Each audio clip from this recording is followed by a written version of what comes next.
والصلاة والسلام على سيد الأنبياء والمرسلين أما بعد فأعوذ بالله من الشيطان الرجيم بسم الله الرحمن الرحيم ألا إن أولياء الله لا خوف عليهم ولا هم يحزنون صدق الله العظيم قال الله تعالى في شأن حبيبه إن الله وملائكته يصلون على النبي يا أيها الذين آمنوا صلوا عليه وسلموا تسليما اللهم صل وسلم وبارك على سيدنا ومولانا محمد النبي الأمي الحبيب العلي القدر العظيم الجاه وعلى آله وصحبه وسلم صلاة وسلام عليك يا سيدي يا حبيبي يا رسول الله صلى الله عليه وسلم.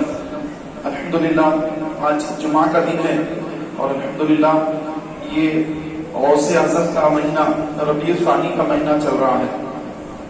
حضور سیدنا غوث اعظم دستگیر رحمت اللہ تعالی علیہ یہ اللہ کے ولی ہیں اور بغداد شریف میں غوث اعظم کا بہت بڑا مدرسہ ہے، بہت بڑا مدرسہ. تو اس مدرسے میں سیدنا غوث اعظم دستگیر رحمت اللہ تعالی علیہ کے پاس حفظ قرآن اور درس نظامی یعنی عالم بننے کے لیے لوگ آتے، داخلہ لیتے، حافظ قرآن بنتے، عالم دین بنتے اور پھر وہاں سے نکل کر پوری دنیا میں پھیل کر دین کی خدمت کرتے.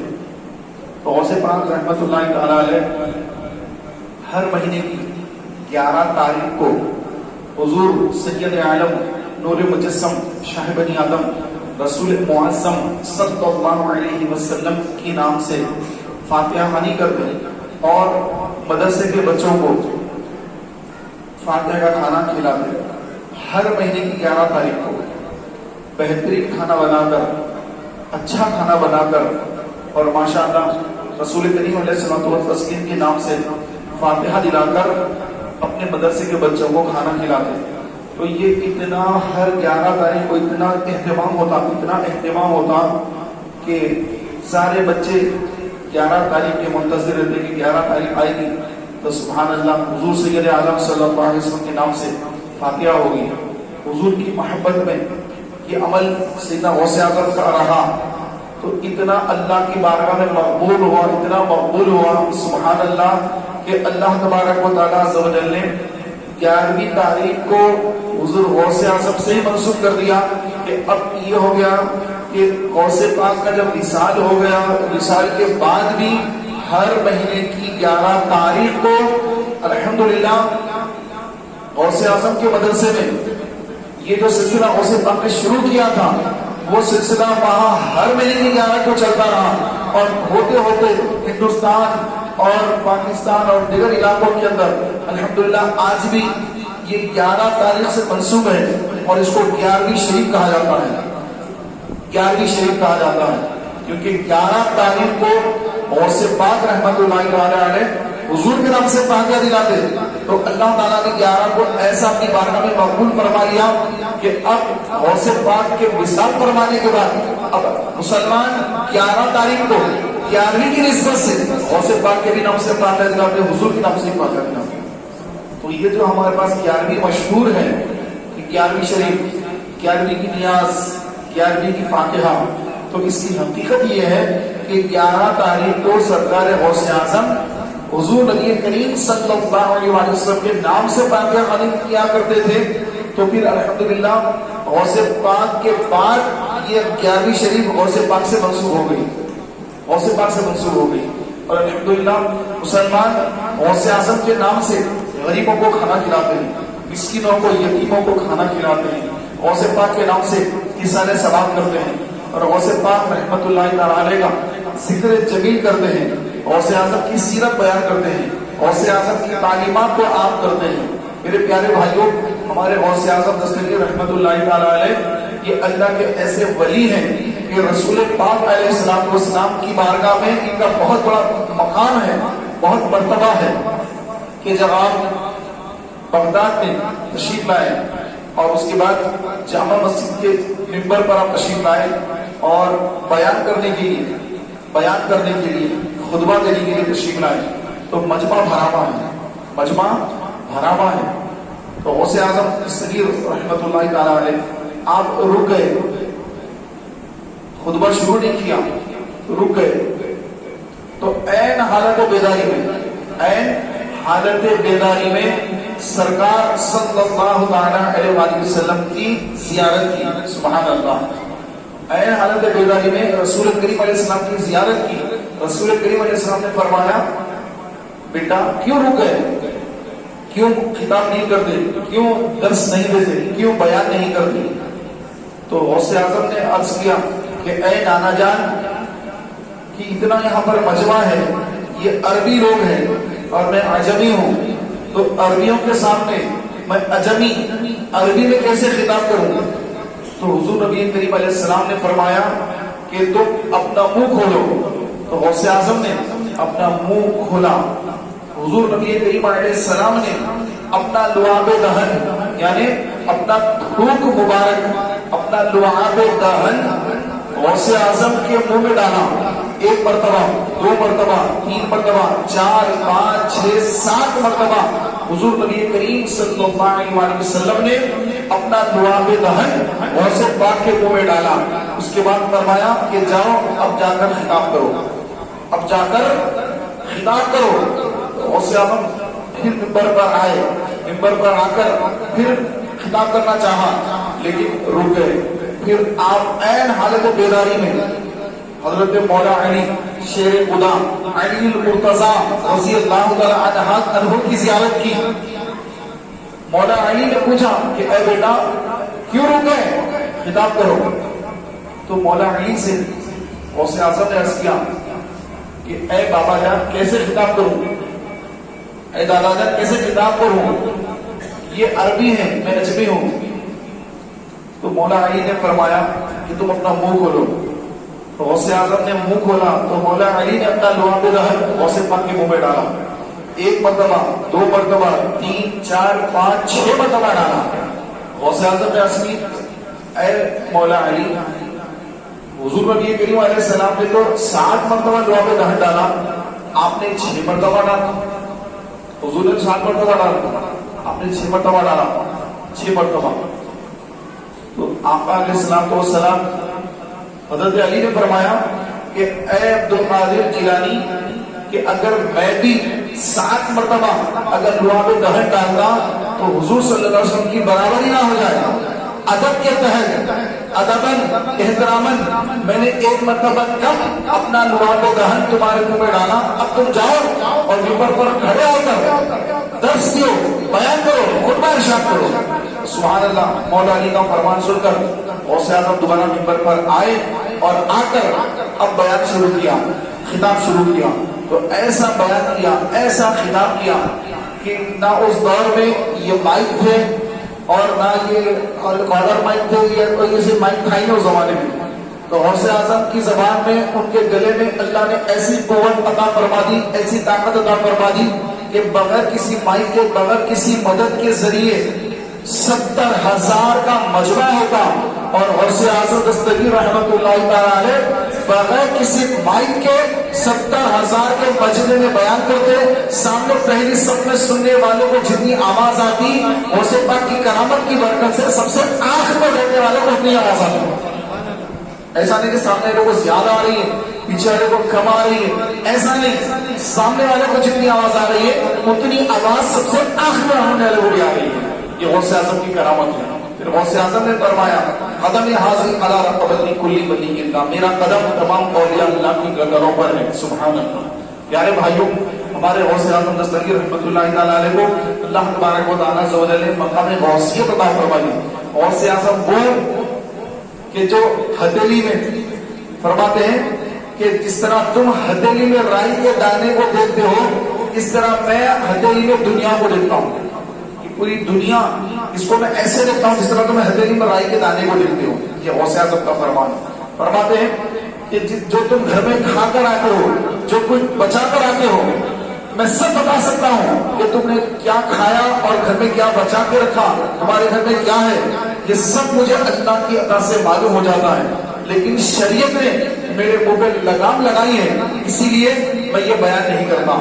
پیارے بھائیوں، غوث پاک رحمت اللہ تعالی علیہ عشاء کی نماز کے بعد آرام نہیں فرماتے. جیسے عشاء کی نماز کے بعد سو جاتے ہیں, ہماری عادت ہے سو جاتے ہیں. غوث اعظم کا معاملہ یہ نہیں. غوث پاک عشاء کی نماز کے بعد رات بھر نوافل پڑھتے اور ان نوافل میں ایک قرآن ختم فرماتے. ہمارے پاس ماہ رمضان میں اگر کہیں پر ایک رات میں یکشب شبینہ ہو تو یکشب شبینہ میں بھی ٹھہرنے ہمارے نوجوان بھائی ڈر جاتے ہیں. ارے ایک رات پر ٹھہرنا بہت مشکل ہے. یکشب شبینہ بھی ماہ رمضان میں ہمارے پاس ٹھہرنے کے لیے ہمارے نوجوان گھنٹے ماشاءاللہ, لیکن یکشب شبینہ میں بھی ٹھہرنے کی طاقت نہیں رکھتے. لیکن غوث اعظم دستگیر رحمۃ اللہ تعالی کا یہ عالم ہے کہ عشاء کی نماز کے بعد رات بھر نوافل پڑھتے ہیں اور ان نوافل میں ایک قرآن ختم کرتے ہیں. یہ ایک دن کا, 2 دن کا, ایک ہفتہ, ایک مہینے کا نہیں, 40 سال کا سلسلہ رہا. 40 سال تک عشاء کے وضو سے فجر کی نماز ادا فرماتے ہیں. اب اندازہ لگائیے غوث اعظم کی کیا عبادت ہے. روزانہ کثرت کے ساتھ درود شریف پڑھتے اور صدقہ خیرات کرواتے اور آپ کی بارگاہ میں جو بھی حاضر ہوتا, جو مشکل لے کر آتا, اس کی مدد فرماتے, خالی ہاتھ نہیں لوٹاتے, ہر ایک آنے والے کو آپ عطا فرماتے. پیارے بھائیوں, اتنے بڑے عالم دین, اتنے بڑے حافظ قرآن, اتنے بڑے مفتی, اور اس کے بعد پھر اتنی بڑی ان کی کرامتیں. پیارے بھائیوں, ایسے اللہ کے ولی یہ امت مصطفیٰ میں ہی ایسے اولیاء اللہ آئے ہیں. اس سے پہلے کی جو امت بھی گزری ہے, موسیٰ علیہ السلام کی امت بھی آئی, عیسیٰ علیہ السلام کی امت بھی آئی, لیکن غوث اعظم حضور صلی اللہ علیہ وسلم کی امت میں آئے. حضور علیہ السلام کی امت کے علماء میں غوث اعظم تشریف لائے اور غوث اعظم کی آمد کی بشارتیں اولیاء اللہ دیتے ہیں کہ ایک ولی آنے والا ہے جس کا نام غوث اعظم ہے. ایک ولی آئیں گے جن کو دنیا غوث اعظم کہے گی. غوث اعظم فرماتے ہیں کہ میرے نام کے جھنڈے پہاڑوں کی بلندیوں پر لہرائیں گے, میرے جھنڈے پہاڑوں کی بلندیوں پہ لہرائیں گے. تو آج جب دیکھیں کہ غوث پاک کے چاہنے والے ان کے نام سے فاتحہ دلاتے ہیں, یابی شریف کرتے ہیں اور اپنے گھروں پر غوث پاک کا جھنڈا لگاتے ہیں. تو آج بھی آپ دیکھ لیں کہ غوث اعظم کا جھنڈا جس گھر پہ لگا ہو, آپ کو یقین ہو جاتا ہے کہ یہ سنیوں کا گھر ہے, یہ سنی مسلمانوں کا گھر ہے. اور غوث اعظم ویسے تو یہ آہستہ آہستہ رواج کم ہوتا جا رہا ہے, چند لوگ غوث پاک کا جھنڈا لگا رہے ہیں, لیکن ایک دور تو ہمارا بچپن تھا کہ ہر گھر پہ غوث پاک کا جھنڈا ہوا کرتا تھا. لیکن آج کل لوگ سستی تو کاہلی فاتحہ دلاتے ہیں لیکن جھنڈا والا نہیں لگاتے ہیں. لیکن پیارے بھائیوں, آج بھی عاشقان غوث کے چاہنے والے اتنے ہیں کہ الحمدللہ عز و جل غوث پاک کی محبت میں یابی شریف کر کے غریبوں کو کھانا کھلاتے ہیں. آپ دیکھیں گے ابھی جو اتوار کے دن یابی شریف آ رہی ہے, اتوار کی شب پیر کا دن ہوگا, تو اس دن آپ دیکھیں گے حیدرآباد اور سکندرآباد اور پورے ہندوستان کے شہروں میں, بلکہ غیر منقسم جو علاقہ تھا ان علاقوں کے اندر بھی اگر آپ دیکھنا چاہیں تو دیکھ سکتے ہیں کہ پیارے بھائیوں غوث پاک کے نام سے الحمدللہ عز و جل چوراہوں پر, بڑے بڑے شاہراہوں پر 11 دیر, لین سے سینکڑوں دیر, 111 دیر, 111 دیر, 211 دیر اس طرح کھانا بنا کر غریبوں کو کھانا کھلایا جاتا ہے. یہ پیارے بھائیوں غوث اعظم کا فرمان ہے کہ اللہ پر ایمان لانا یعنی مسلمان بننا. مسلمان بننے کے بعد سب سے بڑی نیکی یہ ہے کہ بھوکے کو کھانا کھلانا. بھوکے کو, اب وہ غیر مسلم ہے, عیسائی ہے یا بت پرست ہے, وہ جو بھی ہے اپنی جگہ, اس کا اللہ اپنی جگہ ہے, اللہ کا اس کا معاملہ ہے. انسان ہے, بھوکا ہے, تو بس بھوکے کو کھانا کھلانا. سرکار غوث اعظم فرماتے ہیں کہ میں نے سارے اعمال کو ٹٹولا کہ کون سے اعمال اللہ کی بارگاہ میں زیادہ ثواب والے ہیں, نیکی والے ہیں. تو ایمان لانے کے بعد یعنی مسلمان بننے کے بعد سب سے بڑی نیکی یہ ہے کہ غریب جو بھوکا ہے بھوکے کو کھانا کھلانا. بھوکے کو کھانا کھلانا. ایک ہوتا مالدار بھی لیکن کہیں سفر پہ چلا گیا, اس کے پاس پیسے نہیں ہے اپنے شہر میں مالدار, لیکن کسی دوسرے شہر میں گیا, پیسے چوری ہو گئے, اس کے پاس پیسہ نہیں ہے, تو وہ بھوکا ہے, بھوک لگ رہی ہے اس کو. آپ کو لگے یار وہ تو بڑا لکھپتی آدمی ہے, اس کو کیوں کھانا کھلاؤں؟ نہیں بھائی وہ بھوکا ہے. فرمایا کہ بھوکے کو کھانا کھلاؤ, بھوکا جو اس کو کھانا کھلاؤ, یہ سب سے بڑی نیکی ہے. لیکن آج پیارے بھائیوں بہت سارے مسلمان بھائی ہیں کہ جو بھوکوں کو کھانا کھلانے کے بجائے مالداروں کو کھانا کھلاتے ہیں دوستیاں نبھانے کے لیے. جس کے پاس آلریڈی بہت کچھ ہے اس کو دعوتوں میں بلاتے ہیں، شادیاں وغیرہ اعلیٰ کھانے بناتے ہیں، اچھے کھانے بناتے ہیں، غریبوں کو چھوڑ دیتے ہیں کہ اس کے اندر مالدار لوگوں کو بلاتے ہیں کہ بھائی دونوں آئیں گے ہماری دعوت میں عزت بڑھ جائے گی، فلاں صاحب آئیں گے ان کے ساتھ فوٹو کھنچوا لوں گا تو میری عزت بن جائے گی، اس کو عام کر دوں گا فیس بک سوشل میڈیا پر ڈال کر کہ دیکھو میں ان کے ساتھ ٹھہرا ہوں۔ تو میرے پیارے بھائیوں یہ نہیں بلکہ جو غریب مسلمان ہیں، آپ کی شادی ہو رہی ہے، آپ کی شادی میں آپ غریب مسلمانوں کو توجہ دیں ان پر کہ میں ان کو اپنی دعوت ولیمے کی دعوت میں بلا کر اچھے سے اچھا کھانا میں ان کو غریبوں کو کھلاؤں گا، یہ جذبہ ہمارے اندر ہونا چاہیے۔ لیکن یہ جذبہ تو بہت کم ہے، جذبہ الگ الگ ہے کہ اپنے مفاد جس میں ہوتے ہیں ہم انہی کاموں میں مبتلا ہو جاتے ہیں، اور حقیقت میں اللہ کو راضی کرنے کے لیے ایک غریب کو اچھا کھانا کھلانا یہ ہم کرنے سے پیچھے رہ جاتے ہیں۔ تو ایسا نہ کریں، بلکہ غوث اعظم کا یہ مبارک مہینہ ہے تو اپنے اڑوس پڑوس میں، رشتہ داروں میں، جہاں پر بھی آپ دیکھتے ہیں کہ کوئی مسلمان ہے، غریب ہے اور سنی ہے، اس کی مدد کا ذہن بنا لیجیے کہ غوث پاک کی ایصال ثواب کی نیت سے کہ میں ان کے گھر میں ایک چاول کا تھیلا ڈال دوں گا، ایک تیل کا ڈبہ ڈلوا دوں گا، ایک جو ہے آٹے کا تھیلا ان کے گھر میں ڈالا دوں گا، ایک مہینے کا راشن ڈالا دوں گا، اس کا ثواب غوث پاک کی روح کو ملے۔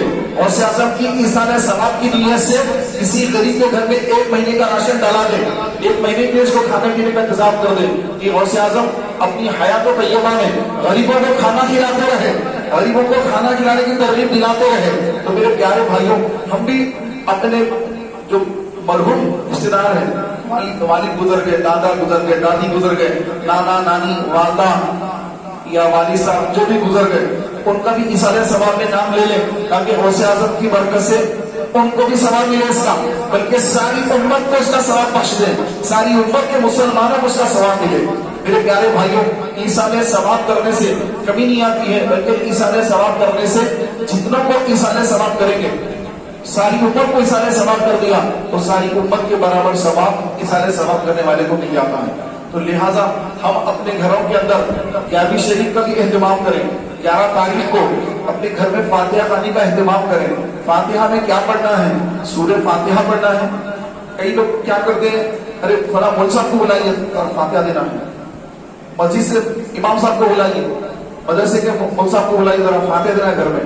تو بھائی فاتحہ دلانے کے لیے آپ کو مولوی صاحب کی ضرورت نہیں ہے، آپ جب نماز میں سورہ فاتحہ پڑھتے ہیں نا، یہی فاتحہ ہے۔ سورہ فاتحہ پڑھیے، آیت الکرسی پڑھیے 3 مرتبہ، سورہ اخلاص پڑھیے، سورہ فلق، سورہ ناس پڑھیے، درود شریف پڑھیے، فاتحہ ہو گئی۔ فاتحہ کوئی اور چیز نہیں، جتنا قرآن آپ کو یاد ہے اتنا قرآن پاک کی تلاوت کیجیے۔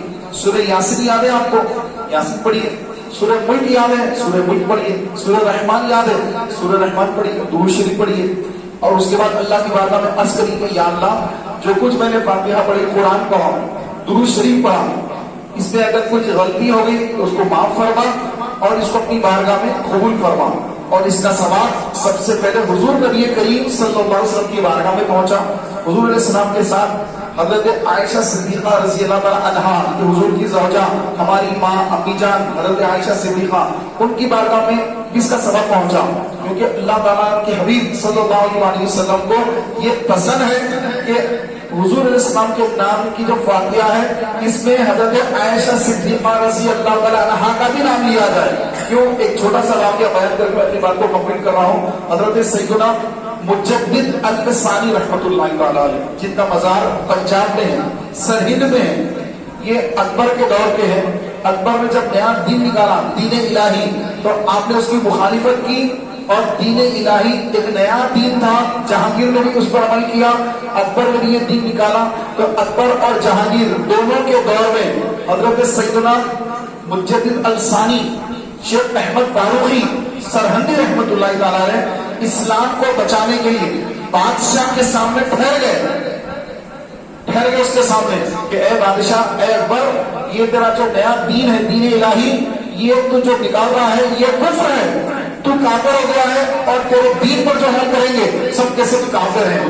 دین تو وہی ہے جو محمد رسول اللہ کا دین ہے، جو اسلام ہے، یہ نیا دین، دین الہی، جس کے اندر تو نے کافروں کو بھی تہوار لے لیے، ان کا بھی اپنا بھی سب مکس کر دیا ہے، تو یہ غلط ہے، یہ جو بالکل اس کو ہم تسلیم نہیں کریں گے۔ تو یہ ٹھہر گئے تھے اس وقت پر، تو مسلمانوں کو پتا چل گیا کہ مجدد الثانی رحمت اللہ تعالی علیہ اکبر کے نئے دین الہی کی مخالفت کر رہے ہیں. مطلب یہ کہ اکبر غلط ہے. سارے لوگوں کو معلوم ہو گیا اکبر غلط ہے.